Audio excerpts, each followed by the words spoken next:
In my previous videos, we have already seen what a function of a matrix means. If you have matrix A, then the function of a matrix is denoted by f of A.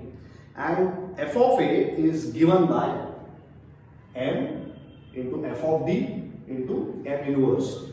Here, m is a modal matrix, m inverse is the inverse of the modal matrix, and f of d is a matrix involving the diagonal matrix. It's a function of the diagonal matrix. Now, today in this video, we are going to see an example on finding the function of a matrix. The most commonly asked functions of a matrix are e raised to a, 4 raised to a, and a to some power. For instance, if you have matrix A, you can easily get a square.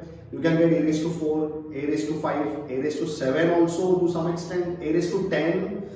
All that is going to cost us time, but we can get. But if I ask you to get a raised to 100, it is going to be taking tremendous amount of time. So such kind of problems we solve by taking the concept of function of a matrix. So basically, function of a matrix is given by m, the modal matrix, function of the diagonal matrix, and m inverse, the inverse of the modal matrix. Now let's take an example. Matrix A is given to you. Now remember, there will be two different types of questions that you might be encountering on this particular type. The first type will have eigenvalues are distinct. See, eigenvalues are obtained lambda equal to 1 and lambda equal to 2. So eigenvalues are distinct. The method that I will discuss in this particular video is precisely available only for eigenvalues when they are distinct. If the eigenvalues repeat, there is a different method that we must be applying. I will discuss that method in a different video. So let's see how to solve a problem when you have the eigenvalues distinct. Now people, you can understand, you can very well see that the function of a matrix f of A is given by m into f of d into n inverse. That means I need to find the modal matrix. If you recall my previous videos in which I have already discussed how to get the modal matrix.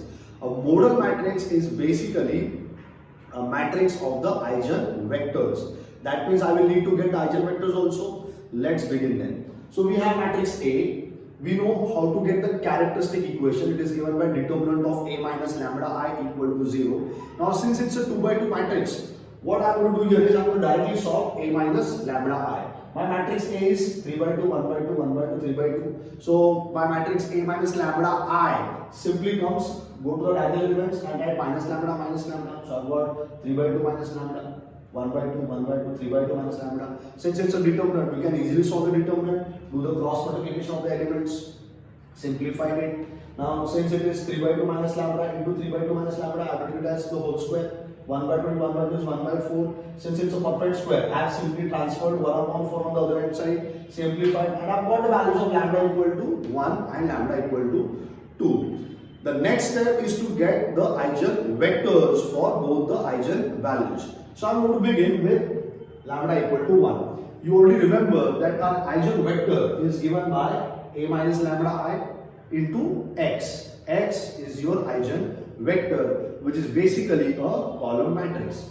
Since it's a 2 by 2 matrix, the eigenvector x will also contain two elements, x1 and x2. It's a column matrix. So I've written A minus lambda I. How do I get A minus lambda I? I already know what is A minus lambda I. See, A minus lambda is there. Value of lambda is 1. So put lambda is equal to 1 here. You get 3 by 2 minus 1, which is 1 by 2. You get 3 by 2 minus 1, again 1 by 2. So I've got a matrix 1 by 2, 1 by 2, 1 by 2, 1 by 2. I can easily see that the two rows are same. So I simply do R2 minus R1. I do R2 minus R1. Second row becomes 0, 0. You can observe that this matrix now has rank 1. There are two number of unknowns. That means the number of independent parameters that I can use is n minus r. Rank is 1. Number of unknowns is 2. So n becomes 2. R becomes 1. Substitute here. 2 minus 1. That's 1. That means you can select one independent parameter. Multiply the matrices. You get half x1 plus half x2 equal to 0. That becomes x1 plus x2 equal to 0. That means x1 is minus x2. Since you are allowed to select one independent parameter, Let us assume x2 is taken as t. T is your independent parameter. So since x2 is taken as t, x1 also becomes minus t. That means your eigenvector x has become minus t and t. x1 has come minus t, x2 has come t. So t is taken out common, minus 1 and 1. You can take this independent parameter, whatever value you want. I have taken it as 1. Standard value is 1. So I have taken it as 1. So I have got my first eigenvector as minus 1 and 1. Now this eigenvector I have obtained for lambda is equal to 1. I am going to carry out the exact same procedure for lambda is equal to 2. Now again in lambda equal to 2, we again go back to our A minus lambda matrix. In the A minus lambda matrix, we put lambda is equal to 2. I have got some matrix again here. Again if I observe, there is minus half, half, half and minus half. I simply do R2 plus R1 this time. Again I have got 0. Again I see that the rank of the matrix is 1. Number of unknowns is 2. So I am going to get the number of independent parameters. Again it is going to come n minus r. N is number of unknowns. R is the rank of the matrix. I have got 1 again. That means again I am free to choose one independent parameter. Multiply the first row with the column over here, so that gives me minus half x1 plus half x2, so minus half x1 plus half x2, which will give me the result x1 equal to x2. Since I am again allowed to select one independent parameter, I am going to assume x2 as t. So if I put x2 as t, x1 also comes t, that will give me my next eigenvector. So both of them have come t and t. So t is taken out again common. So I have got eigenvector as 1 and 1. So my first eigenvector came minus 1 and 1, and the second eigenvector is coming 1 and 1. That means now I am ready to write my modal matrix. So the modal matrix M, it is given by x1 and x2. The two values are nothing but the eigenvectors that we have obtained previously. So x1 we have got minus 1 and 1, write it column wise. x2 you have got 1 and 1, write column wise 1 and 1. So I have got modal matrix M. Now we already know that the function of matrix A is going to be given by M into f of d into M inverse. M inverse is the inverse of the modal matrix. That means now I need to find the inverse of the modal matrix also. So my modal matrix was here M. I know that inverse of a matrix can be given by 1 upon determinant of A into adjoint of A. If A is my matrix, here M is my matrix, so M inverse becomes 1 upon determinant of M into adjoint of M. Since you already have the modal matrix, you need to first of all get its determinant. So that's minus 1 into 1 minus 1 into 1. So minus 1 into 1 minus 1 into 1, that is going to give me minus 2. So inverse of the matrix is minus 2. So 1 upon minus 2. To get the inverse of a 2 by 2 matrix, what you simply do is interchange the diagonal elements and change the sign of the non-diagonal elements. Interchange the diagonal elements. In your modal matrix M, the diagonal elements were minus 1 and 1. Simply swap them. So 1 comes in the place of minus 1. Minus 1 comes in the place of 1. So I have interchanged the diagonal elements and you change the sign of the non-diagonal elements. So 1 and 1, the signs will change to minus 1 and minus 1. Multiply this minus and inside the bracket, you get 1 by 2. Minus and is multiplied inside the bracket. So change the signs, minus 1, 1, 1 and 1. That's your M inverse. Now we are ready to find any function of the matrix A. Now I have taken three different functions as I have discussed previously. My first function is e raised to A. My second function is 4 raised to A. And my third function is a raised to 100. For any of the types, any of the functions, my basic formula is going to remain same. And the formula is f of a is equal to m into f of d into m inverse. Now f of d is basically the function of the diagonal matrix. Again I am telling you, watch my previous videos of finding this f of d. How to find the matrix f of d. Now I have the diagonal matrix. You know that the diagonal matrix here D is given by the eigenvalues placed in the diagonal elements lambda 1, 0, 0 and lambda 2. We know that eigenvalues that we have obtained in our problem, lambda and lambda 1 and lambda 2, it is 1 and 2. So I have simply placed in place of the diagonal elements in the matrix D. So that's my diagonal matrix D. F of D simply means go to the diagonal elements and use whatever function is given to you. For instance, e raised to A becomes e raised to d. That means the diagonal elements will become e raised to whatever the element is given to you. 1 and 2 was given, so it becomes e raised to 1, e raised to 2. That is what e raised to d or the function of d simply means. See, I have written model matrix M first of all, M is there, model matrix M is written first of all, M inverse is there, so I have written M inverse, inverse of the model matrix, and then in between I say f of d.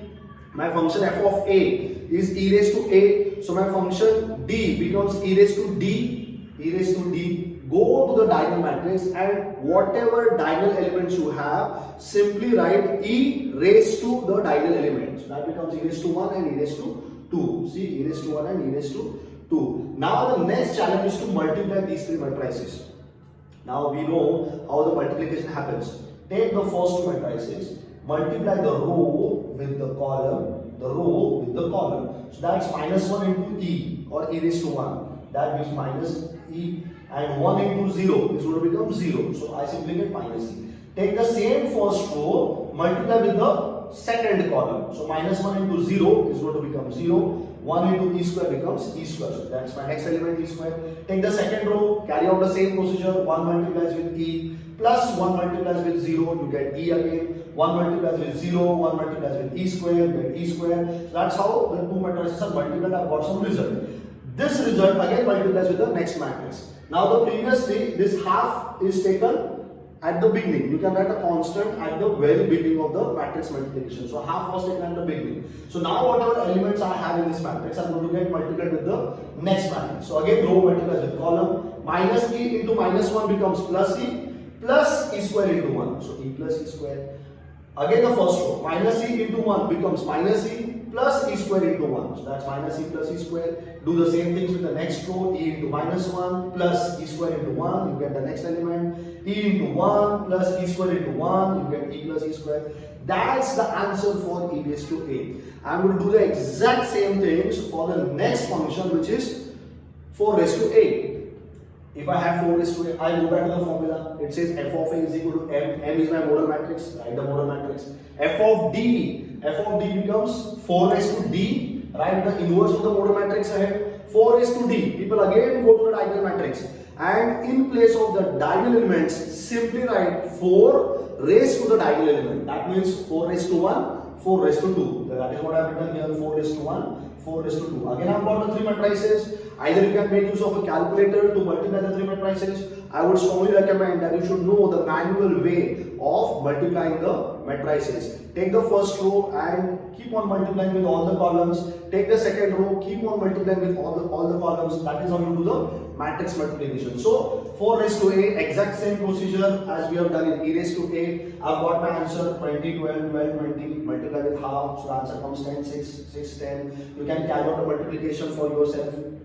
And the last one is a raised to 100. Again, go back to the same formula, f of a, which is a raised to 100. Then there is a model matrix M. I have written the model matrix M. Then f of d. F of a is a raised to 100. So f of d becomes d raised to 100. Multiply with the inverse of the matrix. So I have the inverse of the matrix, the model matrix, half into minus 1, 1, 1, and 1. I have already obtained that inverse over here.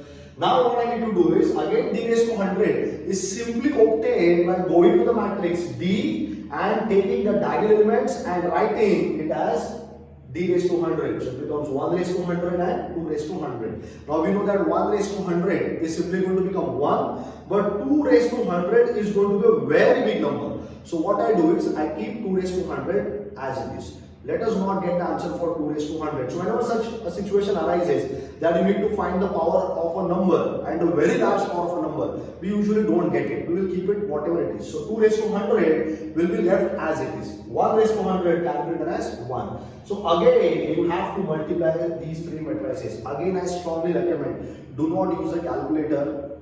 Try to multiply using the manual multiplication. So how do I multiply? Take the first row and the first column. So minus 1 into 1 plus 1 into 0. That gives me minus 1. Minus 1 into 0, that's 0. Plus 1 into 2 raised to 100. That gives me 2 raised to 100. 1 into 1 plus 1 into 0. That gives me 1 here. See the second row and the first column. Second row and the second column. 1 into 0, that's 0. Plus 1 into 2 raised to 100. That's 2 raised to 100. That's the multiplication of the first 2 matrices. Write the last matrix as it is. Now let's multiply these matrices also very carefully. So minus 1 into minus 1, that gives me plus 1 plus 2 raised to 100 into 1. That's my first element over here. Then the first row multiplies with the next column. So minus 1 into 1. That's minus 1, 2 raised to 100 into 1. So plus 2 raised to 100. Take the second row, 1 into minus 1, you get minus 1. 2 raised to 100 into 1, you get 2 raised to 100. Take the second row and the second column, 1 into 1. 2 raised to 100 into 1, you get the next element. So this is how the function of a matrix is obtained. The more standard functions, as I've already discussed in this question, are usually a raised to a, 4 raised to a raised to some power. There can be some other functions also, but then the method will exactly remain same. First you get whatever the matrix is given to you, get its eigenvalues, get the eigenvectors, and then accordingly use the formula f of a is equal to m into f of d. M inverse, m is the modal matrix, m inverse is the inverse of that modal matrix. But remember that this method is used only when the eigenvalues are distinct. Now you have realized after so much discussion, this method is a very lengthy method. There must be some shortcut for finding the same solution. For that shortcut, you watch my next video on the same example, how to find the function of a matrix but with a simpler method. I hope you have understood this particular method very properly. Keep on practicing. Thank you very much.